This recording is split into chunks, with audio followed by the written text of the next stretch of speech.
नमस्कार दोस्तों, स्वागत है आपका हमारे YouTube channel target civil services में।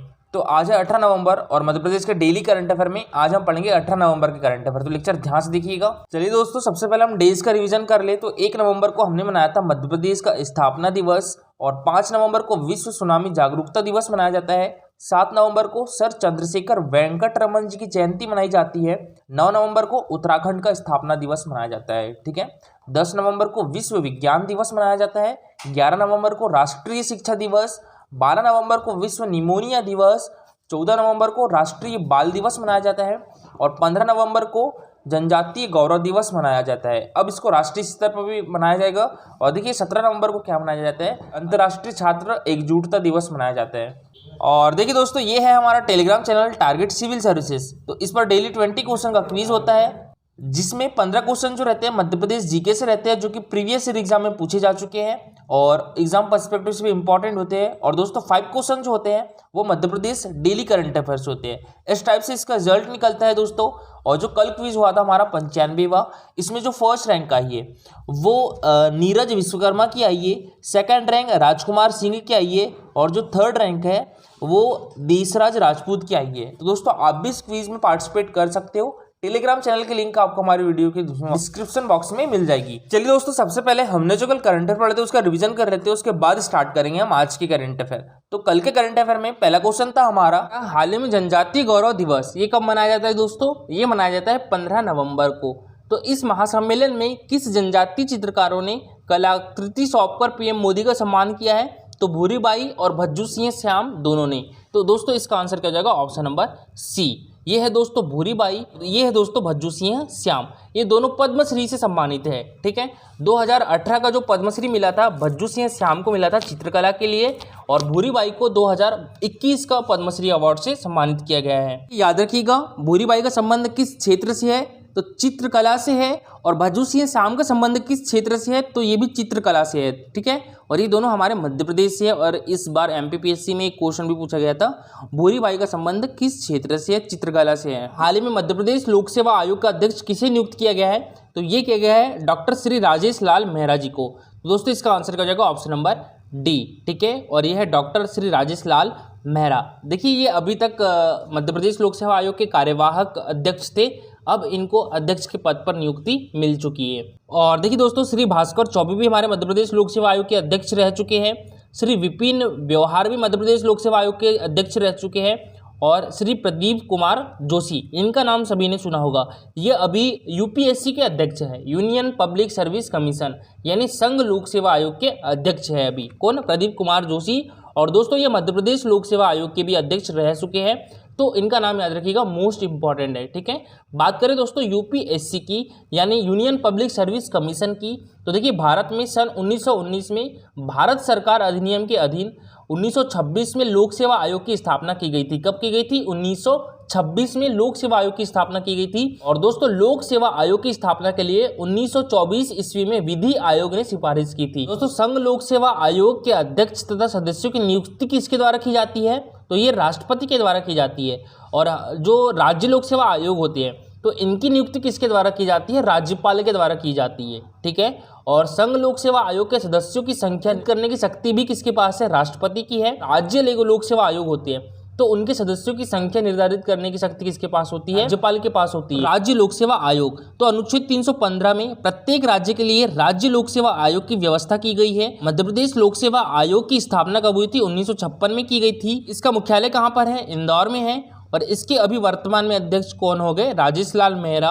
और प्रथम अध्यक्ष कौन हो गए? डीबी रेगे। और दोस्तों इसमें एक अध्यक्ष होता है और सदस्य। अध्यक्ष और सदस्यों की नियुक्ति राज्यपाल जी के द्वारा की जाती है। कार्यकाल कितना होता है? 6 वर्ष या 62 वर्ष, जो भी पहले हो जाए। यूनियन पब्लिक सर्विस कमीशन है यानी यूपीएससी का कार्यकाल कितना? 6 वर्ष या 65 वर्ष, जो भी पहले हो जाए। देश का पहला पब्लिक प्राइवेट पार्टनरशिप यानी पीपीपी मॉडल पर आधारित हबीबगंज रेलवे स्टेशन का नाम बदलकर क्या कर दिया गया है दोस्तों? तो ये कर दिया गया है रानी कमलापति रेलवे स्टेशन। तो इसका आंसर क्या हो गया था? Option number B. ठीक है दोस्तों। और देखिए दोस्तों राजा शंकर शाह विश्वविद्यालय कहाँ पर है?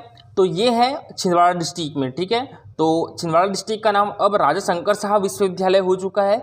और जो राजा शंकर शाह म्यूजियम कहाँ पर है दोस्तों? तो ये जबलपुर में है। ठीक है।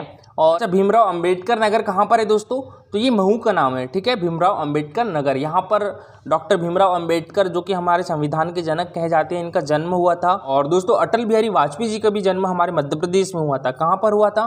तो ये ग्वालियर डिस्ट्रिक्ट में हुआ था। नेक्स्ट क्वेश्चन था दोस्तों हमारा, प्रधानमंत्री श्री नरेंद्र मोदी ने मध्य प्रदेश में कितने एकलव्य आदर्श आवासीय विद्यालयों का वर्चुअल भूमि पूजन किया है? तो ये 50 एकलव्य आदर्श आवासीय विद्यालयों का वर्चुअल भूमि पूजन किया है हमारे देश के प्राइम मिनिस्टर नरेंद्र मोदी ने। तो इसका आंसर क्या होगा था दोस्तों? Option number B. और देखिए दोस्तों, ये कब किया गया था? 15 नवंबर को किया गया था, जनजातीय गौरव दिवस के दिन, जब हमारे देश के प्रधानमंत्री मध्य प्रदेश में आए थे। और दोस्तों इस दिन इन्होंने हमारे मध्य प्रदेश की जो सिकल सेल मिशन है, इस योजना का भी शुभारंभ किया था। दूसरी योजना राशन आपके द्वार योजना का भी शुभारंभ किया गया था मोदी जी के द्वारा, ठीक है, तो याद रखिएगा। नेक्स्ट क्वेश्चन था दोस्तों हमारा, मशहूर लेखिका मन्नू भंडारी का 90 वर्ष की उम्र में निधन हो गया है। दोस्तों इनका संबंध हमारे मध्य प्रदेश के किस डिस्ट्रिक्ट से है? तो ये है मंदसौर डिस्ट्रिक्ट से, ठीक है। तो इनका जन्म हुआ था 3 अप्रैल 1931 में मंदसौर में हुआ था। दोस्तों जो राजा रावण थे उनकी पत्नी कौन थी? मंदोदरी। उनका जन्म स्थल भी कहाँ पर है? तो ये मंदसौर में है, ठीक है, यानी राजा रावण का ससुराल कहाँ का है? मंदसौर का है। और दोस्तों इनके द्वारा लिखी गई 2 कहानियों का नाम याद रखिएगा, ठीक है, एक आपका बंटी और एक महाभोज। तो इन 2 कहानियों का नाम आप याद रखिएगा, मोस्ट इंपॉर्टेंट है। और दोस्तों इनके पिताजी का नाम सुख संपत राय जी था। ये देश की पहली हिंदी टू इंग्लिश और इंग्लिश टू मराठी डिक्शनरी के लेखक थे। दोस्तों अब स्टार्ट करते हैं हम आज के करंट अफेयर। तो आज के करंट अफेयर में पहला क्वेश्चन है हमारा, एयर क्वालिटी इंडेक्स में मध्य प्रदेश का सबसे कम प्रदूषित शहर कौन सा है दोस्तों? तो ये है सागर। तो इसका आंसर क्या हो जाएगा? ऑप्शन नंबर डी, ठीक है, सागर। हाल ही में उज्जैन से इंदौर व इंदौर से उज्जैन मेमू ट्रेन को हरी झंडी दिखाकर किसने शुभारंभ किया है? तो ये किया है नरेंद्र मोदी ने। तो इसका आंसर क्या हो जाएगा दोस्तों? Option number A, Narendra Modi. Shivraj Singh Chouhan हमारे मध्य प्रदेश के मुख्यमंत्री हैं। अश्वनी वैष्णव ये हमारे देश के केंद्रीय रेल मंत्री है, ठीक है दोस्तों। गिरीश गौतम हमारे मध्य प्रदेश विधानसभा के अध्यक्ष हैं। दोस्तों अब स्टार्ट करते हैं हम आज के करंट अफेयर। तो आज के करंट अफेयर में पहला क्वेश्चन है हमारा, हाल ही में किस राज्य सरकार के द्वारा उद्यम क्रांति योजना को शुरू करने की मंजूरी दी गई है? तो ये दी गई है हमारे मध्य प्रदेश सरकार के द्वारा। तो इसका आंसर क्या हो जाएगा दोस्तों? Option number D. तो अभी हाल ही में मध्य प्रदेश सरकार के द्वारा उद्यम क्रांति योजना को शुरू करने की मंजूरी दी गई है। तो देखिए मुख्यमंत्री शिवराज सिंह चौहान की अध्यक्षता में मंत्रिपरिषद ने हमारे मध्य प्रदेश के शिक्षित युवाओं को स्वरोजगार से जोड़ने के लिए मुख्यमंत्री उद्यम क्रांति योजना को शुरू करने की मंजूरी दी है। और योजना का लाभ हमारे मध्य प्रदेश के 18 से 40 वर्ष अवस्था तक के न्यूनतम 12वीं कक्षा पास युवाओं को प्राप्त होगा। और योजना में विनिर्माण इकाई के लिए 1 लाख से 50 लाख रुपए तक की परियोजनाएं तथा सेवा इकाई अथवा खुदरा व्यवसाय के लिए 1 लाख से 25 लाख रुपए तक की परियोजनाएं मान्य की जाएगी। और राज्य सरकार के द्वारा दोस्तों वित्तीय सहायता के रूप में वितरित ऋण पर 3% प्रतिवर्ष की दर से ब्याज अनुदान तथा ऋण गारंटी शुल्क प्रचलित दर से हितग्राहियों को अधिकतम 7 वर्षों तक दिया जाएगा। कि मंत्रिपरिषद ने मध्य प्रदेश में आर्थिक विकास के लिए एयर कनेक्टिविटी को बढ़ावा देने के लिए एयरक्राफ्ट टरबाइन फ्यूल यानी ATF पर वेट की दरों युक्त करते हुए ग्वालियर, खजुराहो एवं जबलपुर में निर्धारित वेट की दर 4% की तरह ही भोपाल एवं इंदौर में भी ATF पर वेट की वर्तमान दर 25% से घटाकर 4% करने का निर्णय लिया है।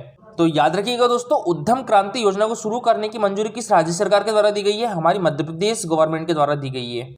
नेक्स्ट क्वेश्चन है हमारा, 14 से 27 नवंबर तक अंतर्राष्ट्रीय व्यापार मेला में आयोजित मध्य प्रदेश मंडप का निर्माण किस थीम पर किया गया है दोस्तों?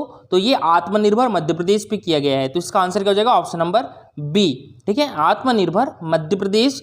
तो देखिए दिल्ली के प्रगति मैदान पर चल रहे भारत अंतर्राष्ट्रीय व्यापार मेले में मध्य प्रदेश ने निवेश और व्यापार बढ़ाने के लिए मध्य प्रदेश मंडप में बहुत कुछ खास है की तर्ज पर अनेक उत्पादों के साथ आत्मनिर्भर मध्य प्रदेश की अवधारणा भी प्रस्तुत की गई है।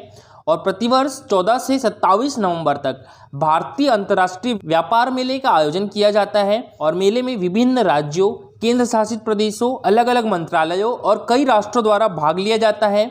और यह 40वां भारतीय अंतर्राष्ट्रीय व्यापार मेला आत्मनिर्भर भारत की थीम पर केंद्रित है, जिसका प्रमुख उद्देश्य निवेश और आत्मनिर्भरता को बढ़ावा देना है। और मध्य प्रदेश की ओर से भी हिस्सा लिया गया है दोस्तों। इसमें IITF 2021 में आत्मनिर्भर मध्य प्रदेश के रोड मैप कार्य योजना एवं उपलब्धियों को दर्शाया गया है और इसमें विभिन्न विभागों, निगम एवं मंडलों द्वारा अमूल्य सहयोग प्रदान किया गया है। दोस्तों मध्य प्रदेश मंडप में वोकल फॉर लोकल एवं आत्मनिर्भर भारत परिकल्पना को साकार करने में सहभागिता की अपील की गई है और इस बार मेले में मध्य प्रदेश मंडप का निर्माण आत्मनिर्भर मध्य प्रदेश की थीम पर किया गया है। मंडप में एक जिला एक उत्पाद के अंतर्गत प्रमुख उत्पादों में सीधी जिले का कोदो कुटकी और पंजादरी, टीकमगढ़ के पीतल के उत्पाद, शिवपुरी के कपड़े के जैकेट, भोपाल के हस्तकला उत्पाद, रतलामी सेव के साथ ही मृगनयनी एम्पोरियम के अनेक शिल्प और वस्त्र प्रदर्शित किया गया है। नेक्स्ट क्वेश्चन है हमारा, मध्य प्रदेश सरकार के द्वारा दिया जाने वाला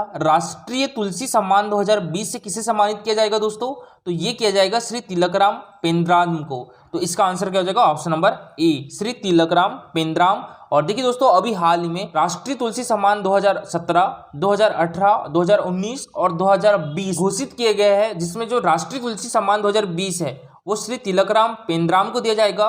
राष्ट्रीय तुलसी सम्मान 2019 डॉक्टर भारती बंधु को दिया जाएगा। राष्ट्रीय तुलसी सम्मान 2018 श्री विक्रम यादव को दिया जाएगा और राष्ट्रीय तुलसी सम्मान 2017 किसे दिया जाएगा? श्री कैलाश चंद्र शर्मा को। दोस्तों बात करें हम यहाँ पर राष्ट्रीय तुलसी सम्मान की, तो इसकी स्थापना कब हुई थी? ये हुई थी 1983-84 में हुई थी। इसमें 2 लाख रुपए की पुरस्कार राशि दी जाती है और यह आदिवासी लोक व पारंपरिक कलाओं के क्षेत्र में पुरुष कलाकारों को दिया जाता है। तो देखिए, संस्कृति विभाग ने वर्ष 2017 से 2020 तक के राष्ट्रीय तुलसी सम्मान और 2019 एवं 2020 के राष्ट्रीय देवी अहिल्या सम्मान घोषित किए हैं। और राष्ट्रीय तुलसी सम्मान से सम्मानित होने वाले कलाकारों में वर्ष 2017 का सम्मान जयपुर के सुप्रतिष्ठित चित्रकार श्री कैलाश चंद्र शर्मा को दिया जाएगा। ठीक है, तो याद रखिएगा 2017 का तुलसी सम्मान किसे दिया जाएगा? ये जयपुर के सुप्रतिष्ठित चित्रकार श्री कैलाश चंद्र शर्मा को। और वर्ष 2018 का सम्मान जो है राजनांदगांव, जो कि छत्तीसगढ़ में है दोस्तों, तो यहाँ के बांसुरी वादक श्री विक्रम यादव को दिया जाएगा। ठीक है, और 2019 का जो तुलसी सम्मान है वो रायपुर के ख्याति कबीर गायक डॉक्टर भारती बंधु को दिया जाएगा। 2020 का सम्मान प्रतिष्ठित जनजातीय कलाकार श्री तिलकराम पेंद्रांद्र को प्रदान किया जाएगा और ये हमारे मध्य प्रदेश से है। तो याद रखिएगा दोस्तों, 2017 का जो तुलसी सम्मान है वो राजस्थान के चित्रकार श्री कैलाश चंद्र शर्मा को मिलेगा और 2018 का छत्तीसगढ़ के बांसुरी वादक श्री विक्रम यादव को, 2019 का तुलसी सम्मान छत्तीसगढ़ के कबीर गायक डॉक्टर भारती बंधु को और 2020 का हमारे मध्य प्रदेश के जनजातीय कलाकार श्री तिलकराम पेंद्राम को प्रदान किया जाएगा। यह पूरी लिस्ट राष्ट्रीय तुलसी सम्मान की। पहला राष्ट्रीय तुलसी सम्मान किसे मिला था दोस्तों? पंडित गिरोज प्रसाद को। ठीक है, और अभी लास्ट में श्री भिखुदान गढ़वी को दिया गया था, ये गुजरात से है। इनको 2016 का राष्ट्रीय तुलसी सम्मान से सम्मानित किया गया था। नेक्स्ट क्वेश्चन है हमारा, मध्य प्रदेश सरकार के द्वारा दिया जाने वाला राष्ट्रीय देवी अहिल्या सम्मान 2020 से किसे सम्मानित किया जाएगा दोस्तों? तो ये किया जाएगा सुश्री मालिनी अवस्थी को। तो इसका आंसर क्या हो जाएगा? Option number B. ठीक है, सुश्री मालिनी अवस्थी को राष्ट्रीय देवी अहिल्या सम्मान 2020 से सम्मानित किया जाएगा। और इस बार दोस्तों 2019 के लिए भी राष्ट्रीय देवी अहिल्या सम्मान घोषित किए हैं, तो वो किसे दिया जाएगा? वो दिया जाएगा सुश्री शांतिबाई मरावी को। ठीक है, 2019 का राष्ट्रीय देवी अहिल्या सम्मान सुश्री शांतिबाई मरावी और 2020 का राष्ट्रीय देवी अहिल्या सम्मान सुश्री मालिनी अवस्थी। और जो श्री विक्रम यादव है सम्मान से सम्मानित किया जाएगा और श्री कैलाश चंद्र शर्मा को 2017 का तुलसी सम्मान से सम्मानित किया जाएगा। ठीक है दोस्तों, राष्ट्रीय देवी अहिल्या सम्मान से सम्मानित होने वाले कलाकारों में वर्ष 2019 का यह प्रतिष्ठित सम्मान मंडला की जनजातीय कलाकार सुश्री शांतिबाई मरावी को तथा वर्ष 2020 का सम्मान लखनऊ की अवधी, भोजपुरी एवं बुंदेलखंडी शैली की सुविख्यात लोक गायिका सुश्री मालिनी अवस्थी को प्रदान किया जाएगा। और सम्मानित होने वाले कलाकारों का अलंकार महेश्वर में 19 नवंबर से प्रारंभ होने वाले निमाड़ उत्सव के शुभारंभ अवसर पर पर्यटन, संस्कृति और अध्यात्म मंत्री सुश्री उषा ठाकुर द्वारा प्रदान किया जाएगा। और राष्ट्रीय तुलसी एवं देवी अहिल्या सम्मान से सम्मानित होने वाले कलाकारों को सम्मान स्वरूप 2 लाख की सम्मान राशि, सम्मान पट्टिका एवं साल श्रीफल प्रदान किया जाएगा। मध्य प्रदेश शासन संस्कृति विभाग द्वारा प्रतिवर्ष जनजातीय लोक एवं पारंपरिक कलाओं में उत्कृष्टता और श्रेष्ठ उपलब्धि को सम्मानित करने के लिए वार्षिक राष्ट्रीय तुलसी सम्मान की स्थापना वर्ष 1983 में की गई थी, जो केवल पुरुष कलाकार को प्रदान किया जाता है। और राष्ट्रीय तुलसी सम्मान 3 वर्ष में 2 बार प्रदर्शनकारियों के लिए दिया जाता है और इसी प्रकार जनजातीय लोक एवं पारंपरिक कलाओं के क्षेत्र में महिला कलाकारों को सम्मानित करने के लिए राष्ट्रीय देवी अहिल्या सम्मान की स्थापना संस्कृति विभाग के द्वारा वर्ष 1996 में की गई थी। और दोस्तों कल का हमारा क्वेश्चन था मध्य प्रदेश की पिछली विधानसभा वर्ष 2014 से लेकर 2018 के अध्यक्ष कौन थे? तो ये थे दोस्तों डॉक्टर सीतासरन शर्मा। तो इसका आंसर क्या हो जाएगा? Option number C. ठीक है, डॉक्टर सीतासरन शर्मा। और देखिए इनका कार्यकाल 2014 से लेकर 2018 तक की था दोस्तों। और जो ईश्वर दास रोहानी जी है इनका कार्यकाल 2003 से लेकर 2013 तक की था। ये 10 साल तक हमारे मध्य प्रदेश विधानसभा के अध्यक्ष रहे हैं। और पंडित कुंजीलाल दुबे दोस्तों हमारे मध्य प्रदेश के प्रथम विधानसभा अध्यक्ष थे। पंडित कुंजीलाल दुबे जी का कार्यकाल दोस्तों 1956 से लेकर 1967 तक था। ठीक है, तो याद रखिएगा पंडित कुंजीलाल दुबे जी हमारे मध्य प्रदेश के प्रथम विधानसभा अध्यक्ष थे। और अभी हमारे मध्य प्रदेश के विधानसभा अध्यक्ष कौन है दोस्तों? तो वो है गिरीश गौतम। और देखिए दोस्तों आज के लिए आपका क्वेश्चन है निम्न में से कौन सा जिला कर्क रेखा से होकर नहीं गुजरता है? ठीक है, भोपाल, विदिशा, सीहोर या जबलपुर? वो इसका आंसर पूरा डिटेल में दीजिएगा। आज के लिए इतना ही। Thank you for watching this video.